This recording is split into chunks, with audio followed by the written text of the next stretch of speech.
ไว้พี่น้องเอาไว้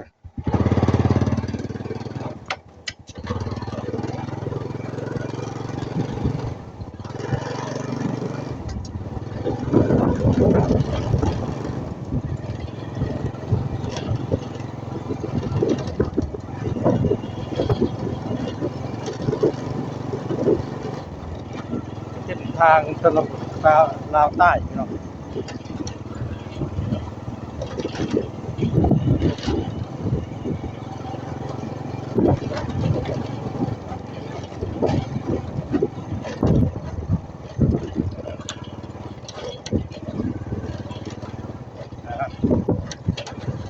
ทางบ้านกับบ้าน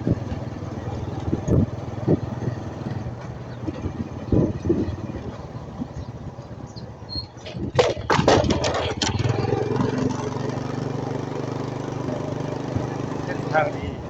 การจอดบ้าน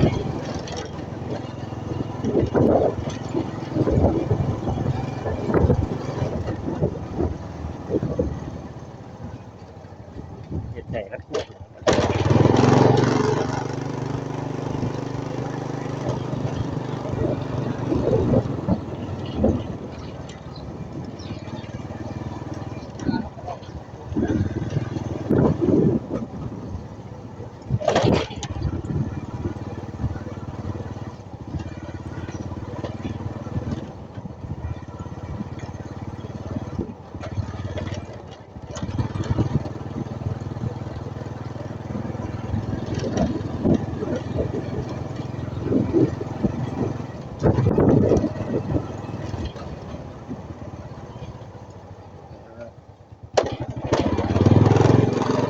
พอขึ้นเลยก็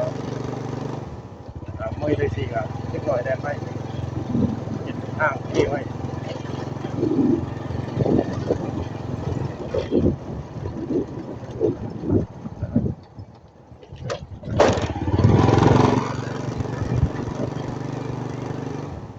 ก็เดินทบกันครับเกียร์ดาวใต้หรือตกออกไป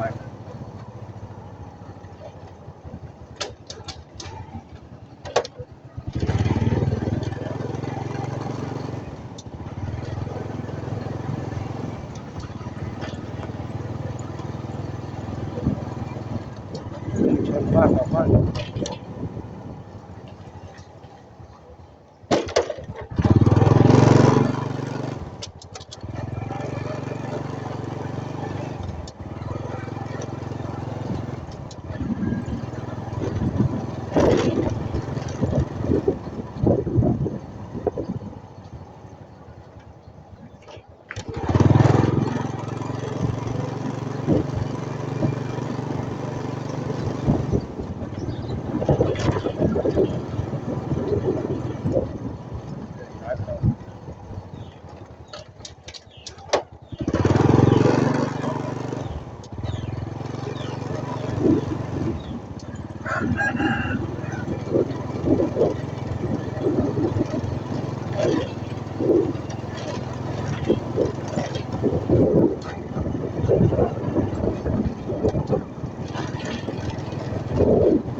แล้วแต่การรถจีนไปลำบาก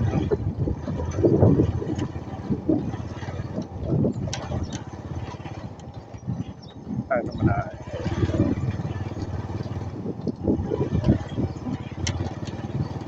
มาคนตกเลยไว้ข้างนี้แย่เราทางบ้านลำบาก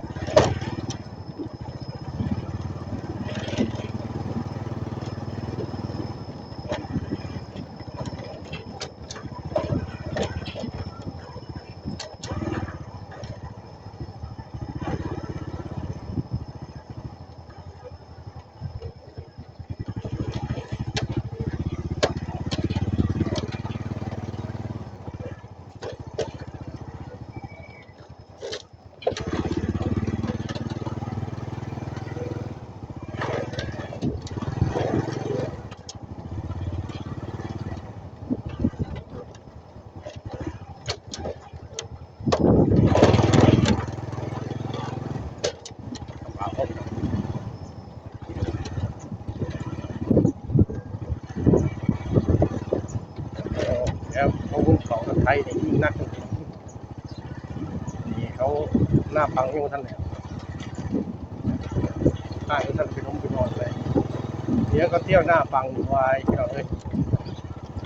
แค่น้ำหวาน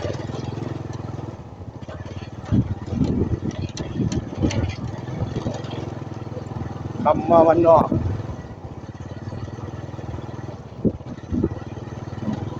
ลำบาก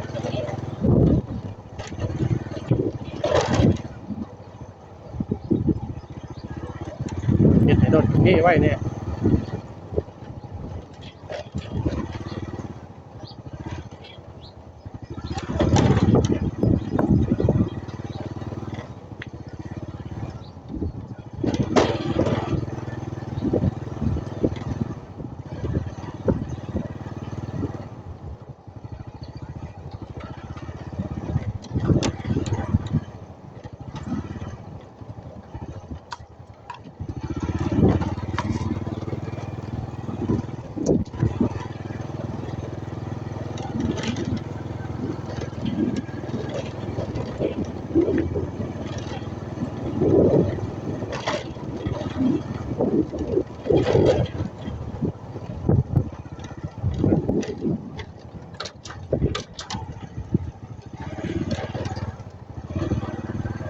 ว่าฝนตกเลยต้องเชื่อลำบากเลย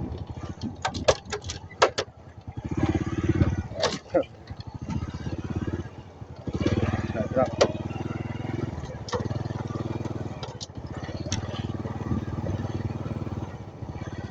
อันนี้ผ้าหมดแล้วนะครับทางเส้นนี้เป็นเส้นระหว่างบ้านเก็บโค่นไปหาบ้านน้ำแทงครับเขตลาวใต้ชุมชน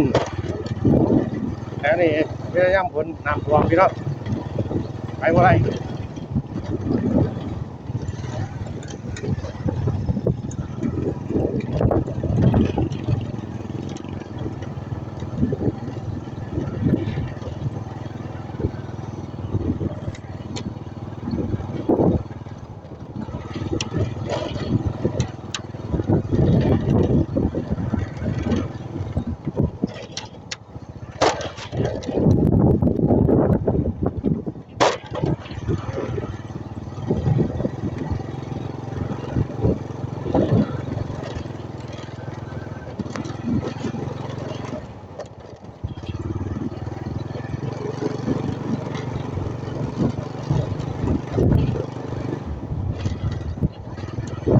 ทางเข้ามาชนเราวัดเลย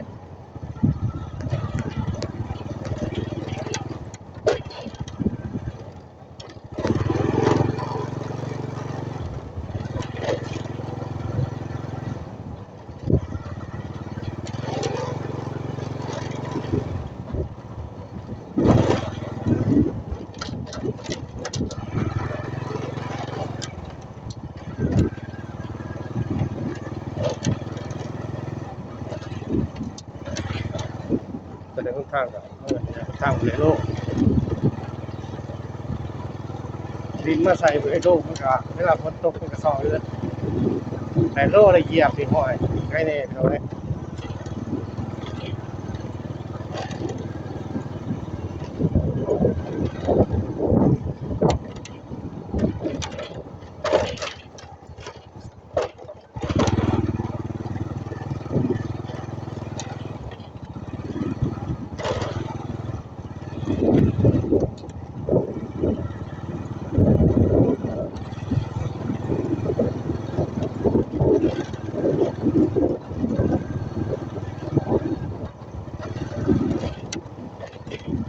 แค่ฝนตกนี่ข้างอย่างตกลายมือว่าที่เราเลยไปว่าได้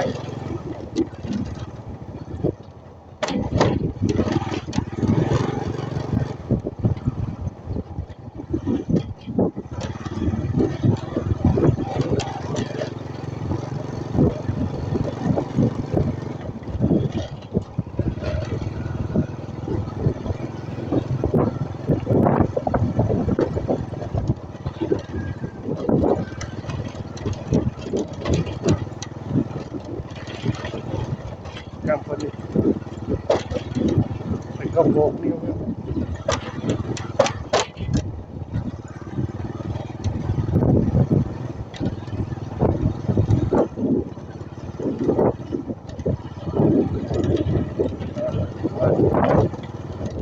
นวันแท้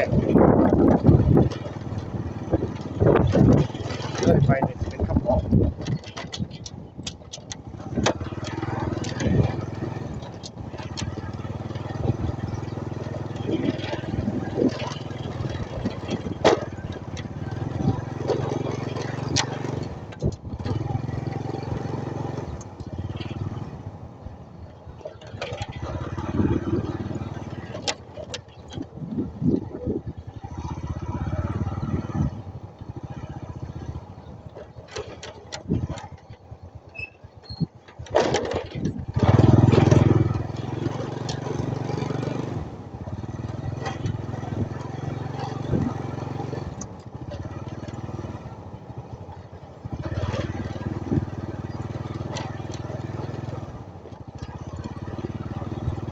เอาไปที่ร้าน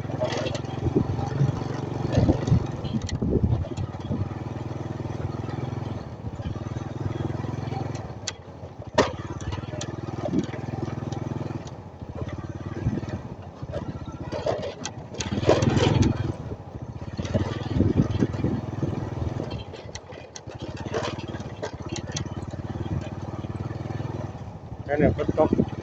กปืนลายไปหรอกตอนเป็นชั้นผู้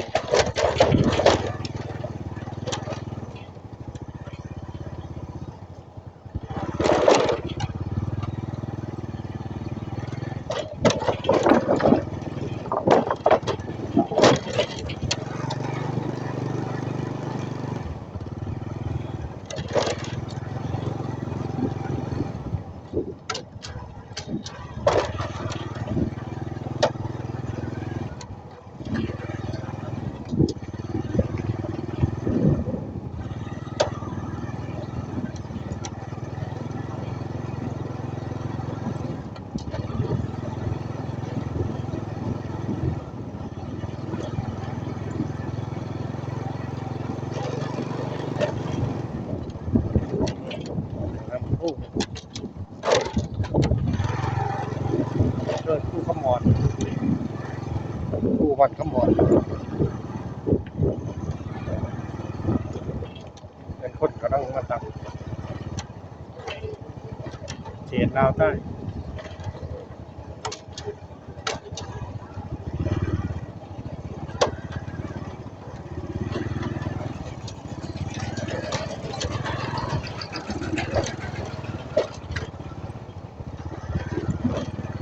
ไอ้คนหนา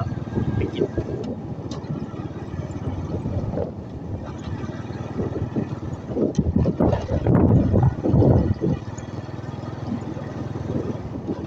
นะต่อไปวัดขมอนกันเป็นพิเศษแข้งจะมาสั่งเมืองสนาสมุทร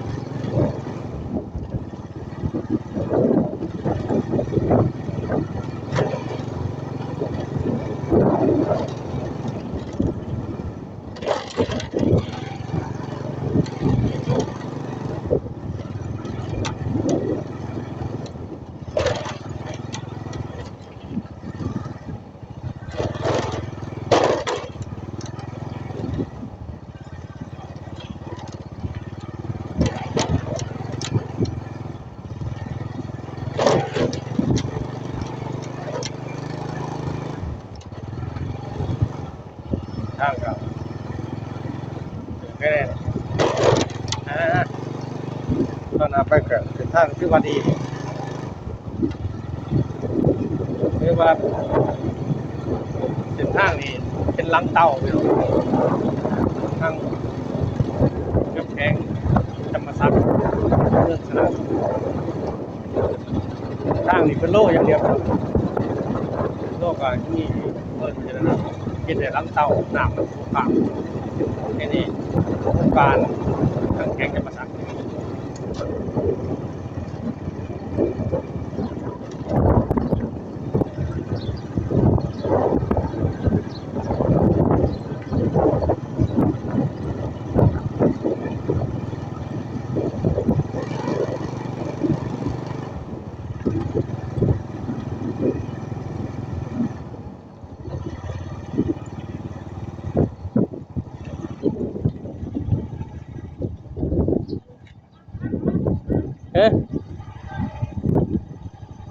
เข้าบ่จอนี้ไปยัง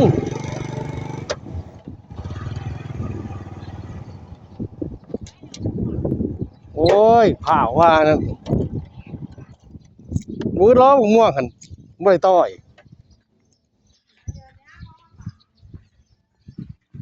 มันสิบ่ได้มาเพราะว่าตั้งเบิดปีมันต้องได้มาอยู่แล้วอะโอ้ยข่อยมาดีนะเพิ่นถามนำมาหยังพุ่นว่ะ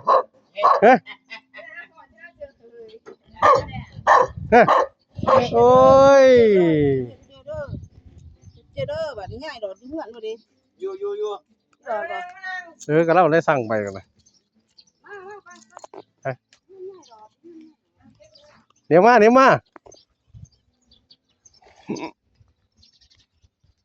โอ้ข้องนี่คักเนาะไผได้เฮ็ดข้องบ่ก็คักได้สองซั่น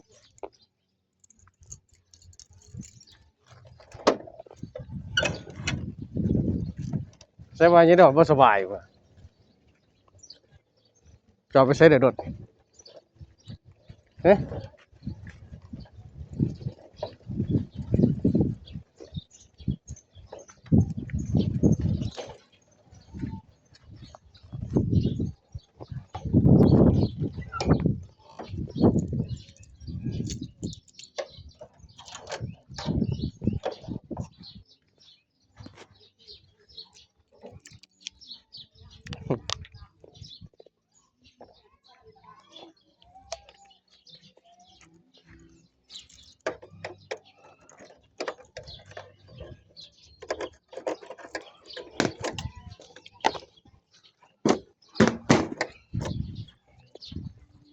เดี๋ยวมา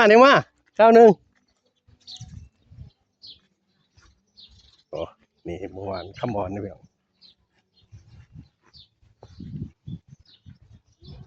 เป็นอย่างดิว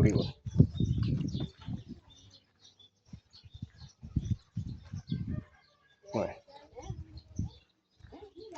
ยังบ่ได้ปลูกมันบ่ว่าโอ้มาน้ำเยอะแหละโอ้ยพวกนี้บ่ได้เป็นไทยบ่นี่ใช่ได้นี่แหละโอ้เห็นหน้าแล้วเหรอเนาะ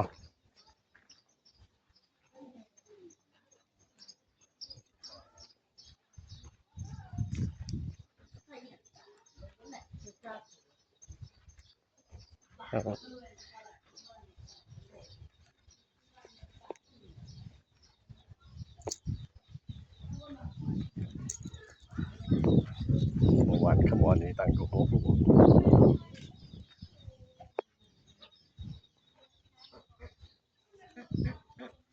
เงื่อนบ่เป็นนี่จะคือกันเล่นเอาอินตุกอันนึงจะแม่นตะขาให้ด้านนึงก่อนเด้อลูกด้านนึงก็ยังค่อยปอมเด้อสินเรือก็ฝากไว้ให้น้องมาแล้วมาไปทางกระดานนึงก่อนน้ำก่อนค่อยปอมนี่ประกวดนี่เป็นจังได๋โอ้เนี่ยตะขามานี่ก็ต้องขอก่อนครับย่ายตันนี่ก็เราธนาคารคู่อ่ะนี่ไผย่ายตันนี่บ่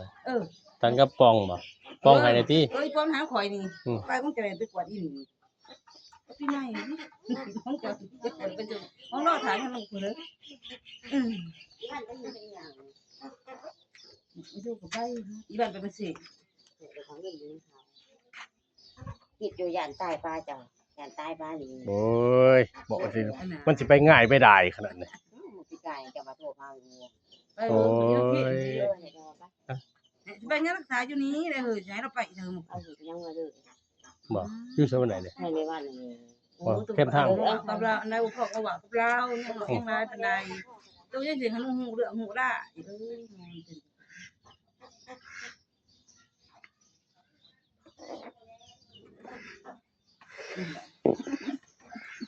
บัวได้เสียตอนไหนเสียมนำไปสู่อ๋อบ่ก็จะมันก็ได้ให้จับมันก็ได้น้ำพวกก็เป็นเท่าไรไรบ่ตีแหละมันจะเป็นยุ่นอยู่แล้วเนี่ยตันกับ ก็บอกไปจับขั้วแล้วก็จะปลูกมัน มา แล้วหลายหายใจร้อยแล้วจับขั้วนี่มาให้เขาก็จะเอาให้เราได้6 ล้านมันเขาก็บ่ให้ใจตีเงินก่อนเขาก็จะไปขั้วแต่ว่า ธรรมดาเด้อบ่ได้ของก็สิเป็นนั่นก็ได้ของก่อนนะก็ดี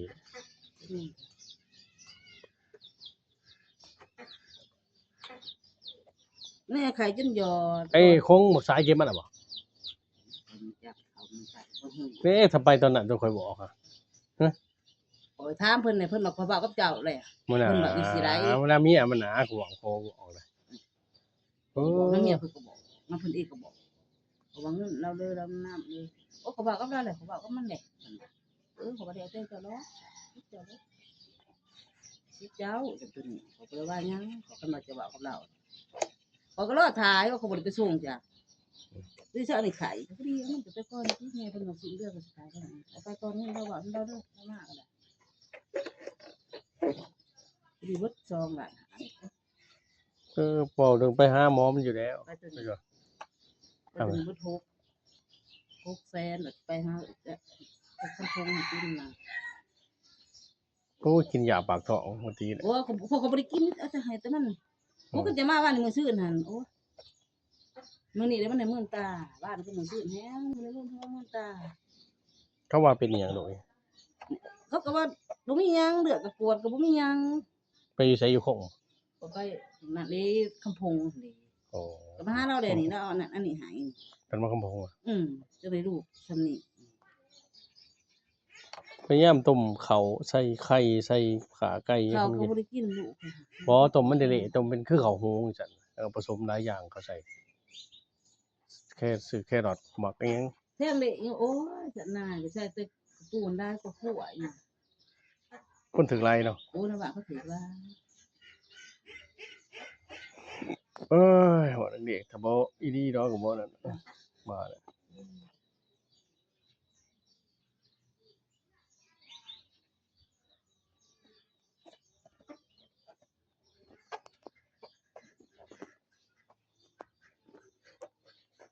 เขาบ่ได้ก็ได้ดอกขึ้นได้มันก็ตันอยู่แล้ว บ่ดอกแต่ว่ามันก็ข่อยมันบ่ให้เฮิงมันเพราะว่ามันก็นั่นแหละเฮาก็อยากกันหมุนใส่แนวอื่นนี่มันก็เลยมานั่นเด้ ก็อย่างน้อยก็สิให้เวลาอยู่สัก15วันเดือนหนึงเท่านั้นแหละต้องให้ได้เท่านั้นแหละว่าซะ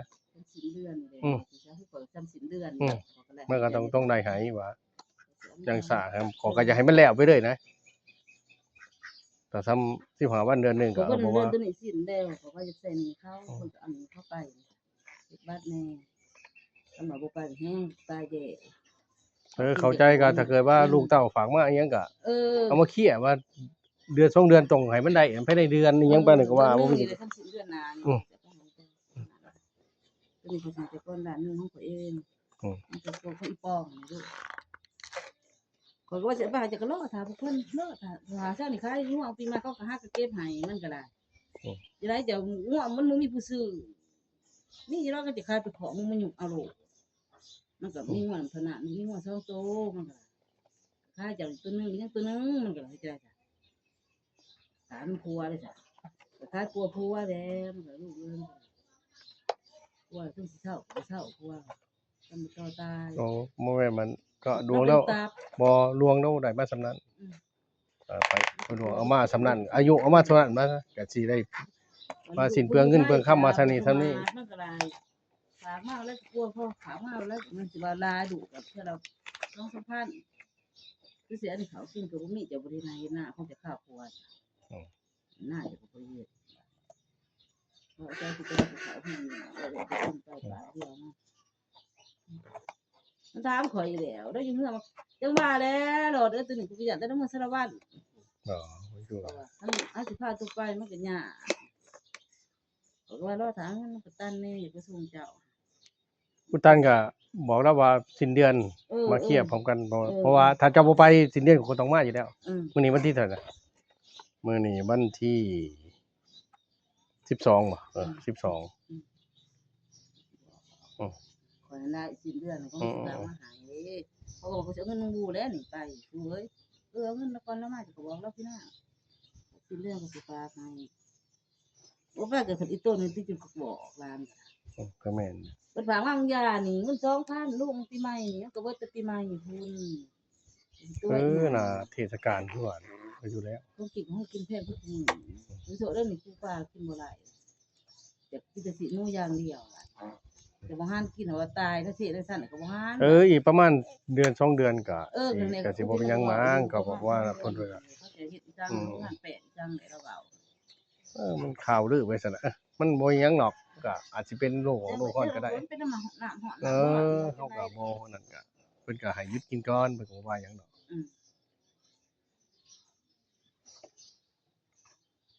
ทางสุขภาพดีมันเป็นหยังดอก บ่ดี โอ้จักหลังคาเฮือนบ้านเอ๊ะ80โอ้หลายเนาะเมื่อก่อน50นี่น้ำท่วมปีนั้นถึงบ่นี่โอ้บ่ก็อยากสูงส่ำนี้เนาะแต่ละคนมีแต่ลูกไปไทยไปเด้เนาะแน่ต้องเข้าใจประเทศไทยเพิ่นอุดหนุนครับมาลูกเต้าไปไทยมันก็ใครแน่แน่มันก็พอได้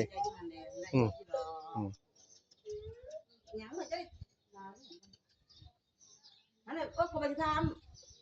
อุเกะเอามาพี่ปอบเขาเพิ่นว่าแม่น นั่น อันนี้ว่าคือว่ากันไปจอบแล้วอยู่กับบุญไปไผมา เราก็เข้าเรื่อยอยู่ดอกเราก็ได้เฮ็ดได้แหละ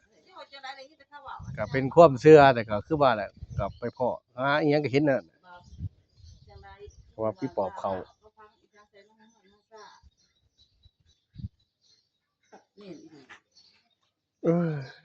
เป็นความเชื่อคนเฮาถ้าบ่ฮอดขาดมันบ่เป็นหยังดอกถ้าฮอดขาดธรรมดาก็พวกนี้ครับรับมาเป็นทาง1เป็นทาง2มาก็ดวงเจ้าไปตรงกับช่วงนี้แต่ก็ปีเจ้าช่วยแน่เข้าใจบ่มันเรื่องพวกนี้ถ้าบ่ถึงขาดมันบ่เป็นหยังนะถ้าถึงขาดคือว่าแหละธรรมดาแหละ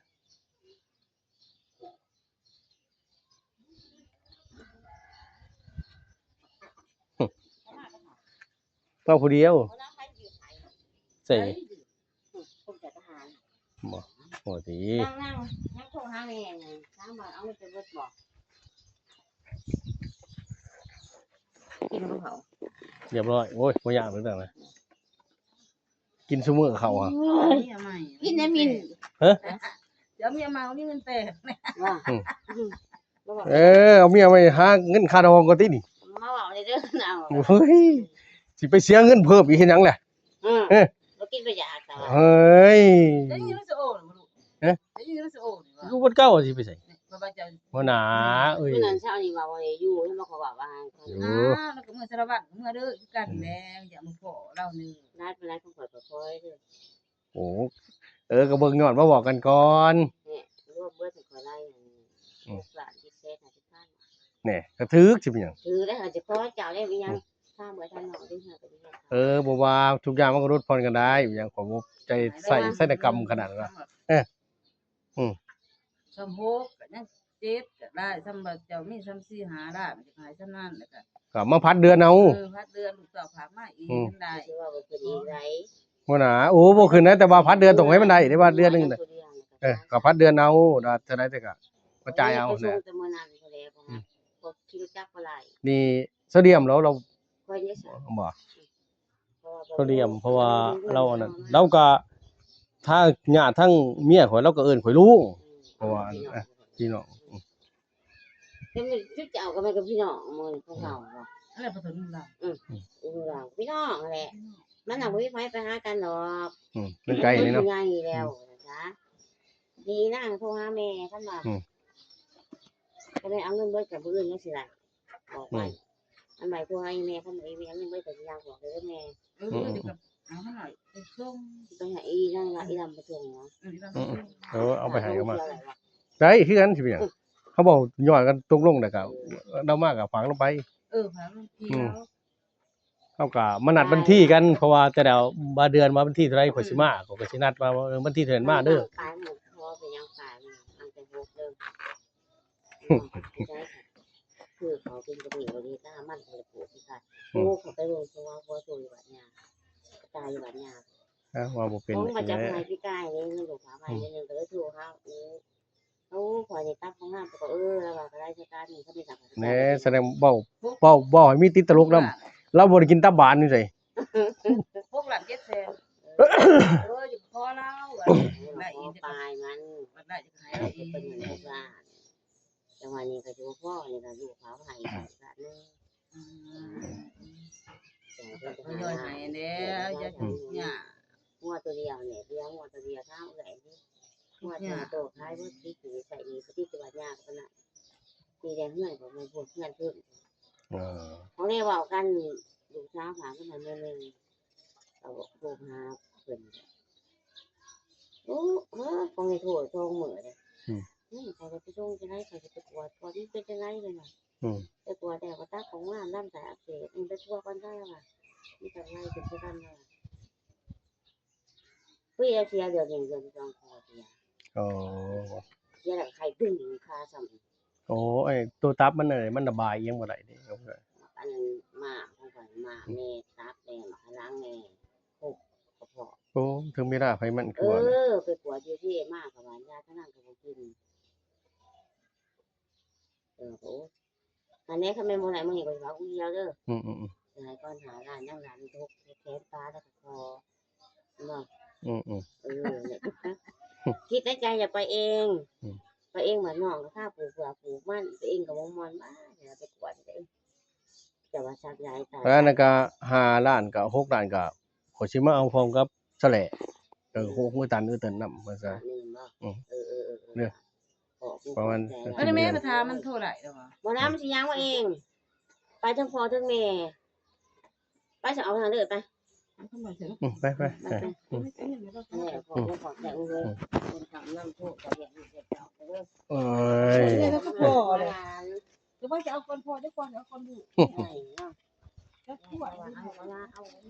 ทานเลยก่อนนี้ขมอนหลายตัวที่รอบที่น้อง ถ้าน้ำท่วมปีนั้นมันหลายก็ว่าบ่เป็นได้มา หลายก็เนี่ยก็คือหา มา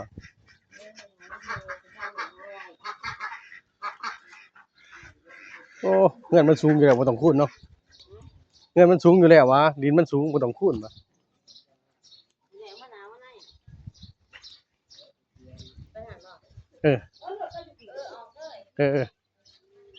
ว่าบ่ได้ไปกรุงเทพกรุงไทยบ่นี่ว่าเด็กน้อยเพราะท่าเฮ็ดนาก่อนพุ่นว่าค่อยไปกรุงเทพพุ่นว่า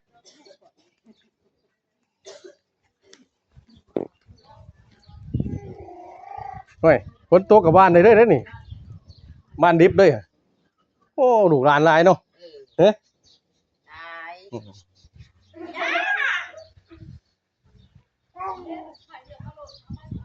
โอ้ลูกไฟหลายเนาะมีแต่คนงามๆซะ